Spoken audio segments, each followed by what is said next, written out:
Hello everyone, I'm here to present our project for the challenging towards a VQA suite, architecture tweaks, learning rate schedules, and ensampling. This is a joint work of our team.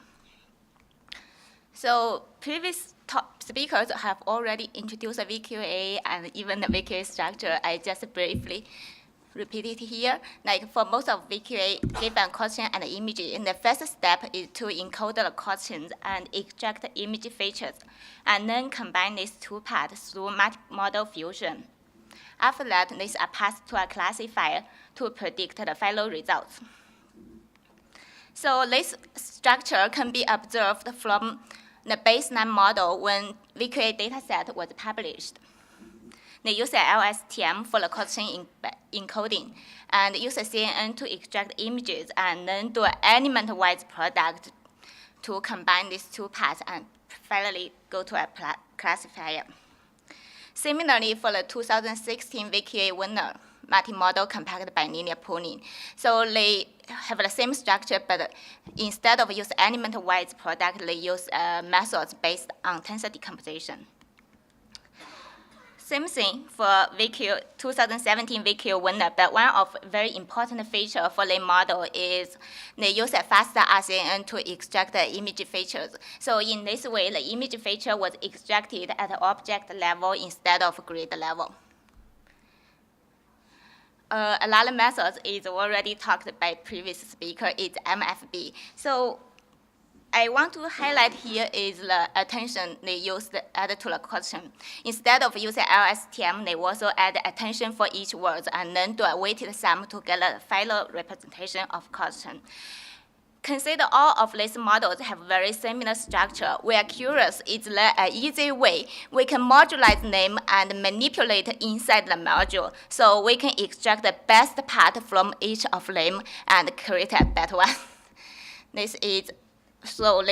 Under this idea, we developed a VQA suite.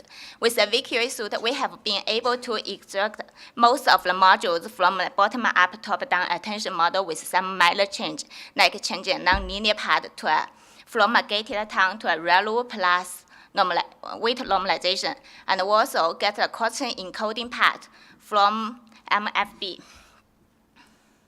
With this architecture adaptation, we have been able to, compared to the BOTD, we have been able to improve the accuracy about 1.6%. Besides this architecture adaptation, we have another 4 techniques I used to improve the performance, including adjust the learning schedule, fine-tuning image features, data augmentation, and also diversify the model ensemble. So in the original implementation of bottom-up and top-down, they use a batch size 512 with a learning rate 0.002. During our experiments, we found if we reduce the batch size, we can actually increase the performance. However, if we fix the batch size with 512, but even slightly improve the learning rate a little bit, like from 0.002 to 0.003, we see nonce in the gradients. So to be able to increase the learning rate, in our case, we deployed a warm-up technology. That is, when we started training, we still start from 0.002, and then linearly increase the learning rate at the first 1,000 iteration until it reaches the maximum we can have. Like here is 0.01. So with this warming-up, we have been able to further improve our accuracy about 0.9% compared to the one with architecture adaptation. So last thing is about fine-tuning image features. This is a well-known technique to make the image feature fit better for the task and then to improve the accuracy. As we previously showed, we use a faster RCN to extract the image features. However, compared to a faster RCN with feature pyramid network, the one with feature pyramid network has an advantage over the original one for image fine-tuning the fast field ledger, because the last 2 ledger is just fully connected, unlike this one is from a convolution and average pooling. So in our case, we extracted the FC6 ledger and then extract the weights and bias for FC7 to do the fine-tuning. So with this fine-tuning, we have been able to further increase the accuracy about 0.4%. The previous study, like the BUTD and the MLB, all of them have shown that they can add extra data set from visual genome to increase the performance. So we did something very similar. We added a visual genome data set, which is contain about more than 100 images from the intersection of COCO and YFCC. So in our case, we only keep the questions with the answer in our answer space. And then in this case, we result about 682,000 questions. So last thing is the VQA has 10 answers for each question, but in the visual genome, they only have one. To mimic the behavior of VQA, we repeat each answer 10 times in this set. Besides the visual genome, we also add the data from visual Dialog. So unlike visual Dialog also use a COCO image, but unlike the question and VQA, it provides a question and answer per.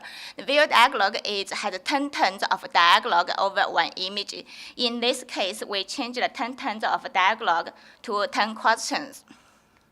So doing the similar process as the visual genome, we repeat the answer, and in this way, we increase about 400K questions again. Besides adding extra data set from other data sets, we also do data augmentation in the VQA data set itself. So we mirror the image to increase our data set. However, there's some issue with the mirror, like in this case, if we do a mirror for the question, what direction is the plane pointed? The original answer is left, but now it should be right. So under this idea, when we're doing the imaging, we interchange the tokens left and right in both questions and answer. With this data augmentation, we have been able to further improve the accuracy from the previous one about 5%. So we tried two things. One is directly with the faster asking, another one is the fine-tune. In both of them, we see a consistent 0.5 to 0.7% improvement. Finally, we also do a model example. For the model example, there's one strategy is like use the best model with the different sets. To example of all of them. Another one is, as we already showed, we have a lot of models. Like they may train with different data set, or they have different image feature, like with fine-tune or without fine-tune. So compared to the best model, they may be less performed. But we want to see how the result looks like here. If we use the same model started from 68.8, the single model, even when we example 30 models, we can only reach 70.61, and it's kind of like a plateau here. But if we use a diversified model, even at the individual level, it is less performed compared to the one here, like each of them is the best model. But when we example all of them, we can further push the performance about 72.2 to 72.23. This is 1.6% increase. This is a summary of our work, like started from the bottom-up, top-down attention model with the architecture adaptation, warm-up, fine-tune, data augmentation. We have been able to improve our single models. And then compared to the last year's example model with the same number of examples, but use a diversified model example strategy, we have been able to reach 72.23. So for the result we submit to the challenge, we have a test depth is 72.12, and test standard is 72.25. And as recently the organizer revealed the result for the challenge is 72.41. So this is a summary of my talk. Just as I just mentioned, is with all of these techniques, architecture adaptation, adjusted learning schedule, and image fine-tune data augmentation, we have been able to improve the single model performance. And with diversified model example, we improved our final performance. So one more thing I want to highlight is the VQA suite. This is a software we developed to enable all of these functions. And more importantly, in everything in the code base is modularized. So this make an advantage. We can consider most of previous model follow the same strategy. We can try to plug in, do a mix and match, and examine the performance by themselves.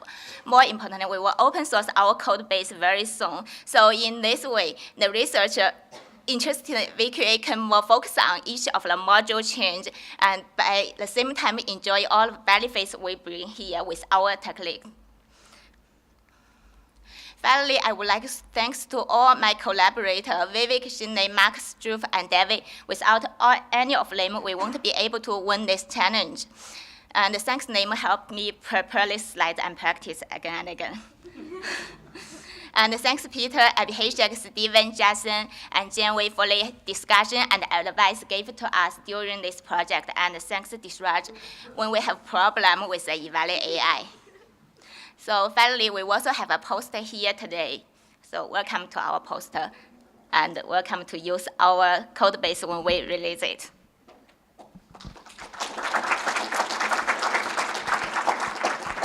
Thanks a lot. Any questions?